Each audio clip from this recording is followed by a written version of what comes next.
பிலிப்பியர் 4வது அதிகாரம் 11 to 13 வசனங்களை நம்ம வாசிச்சோம் அப்படின்னா, அந்த லெட்டரோட ரைட்டர் அப்போஸ்தலனாகிய பவுல் நமக்கு அழகான ஒரு ரகசியத்தை நமக்கு அங்க சொல்லி கொடுக்குறாரு. என்ன அப்படின்னா, நான் எல்லா சூழ்நிலையிலும் மனரம்யமா இருக்க கத்துக்கிட்டேன். அதாவது வாழ்ந்திருக்கவும் எனக்கு தெரியும், தாழ்ந்திருக்கவும் எனக்கு தெரியும்.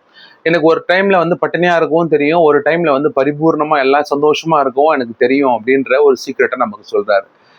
நம்மளோட வாழ்க்கையில நம்ம சில நேரத்துல நமக்கு நிறைய காசு இருக்கும்போது நல்லா நம்ம செலவு பண்ணுவோம், ரொம்ப ஹாப்பியா இருப்போம். சில நேரத்துல காசே இல்லாத சூழ்நிலையில ரொம்ப டவுன் ஆயிடுவோம், ரொம்ப அப்படியே குறைச்சல்ல நம்ம போயிடுவோம்.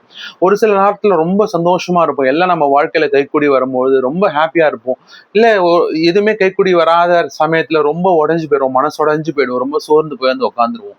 இததான் நமக்கு என்ன அங்க பால் சொல்றாரு அப்படின்னு சொன்னீங்கன்னா, இதை நம்ம மாத்தணும் அப்படின்னு சொல்றாரு. ஏன் அப்படின்னா, எல்லா சூழ்நிலையிலும் நம்ம மனரம்யமா நம்ம இருக்க நம்ம கத்துக்கணும்.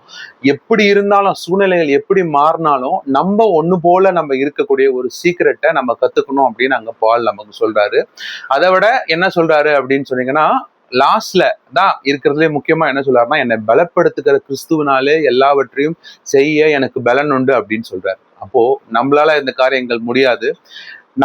நம்மளோட சுயபலத்துல நம்ம இதை செய்ய முடியாது. எந்த சூழ்நிலைகள் இருந்தாலும் நம்மளை பலப்படுத்துகிற கிறிஸ்துவனால நிச்சயமா எல்லாவற்றையும் செய்ய நமக்கு பலன் உண்டு.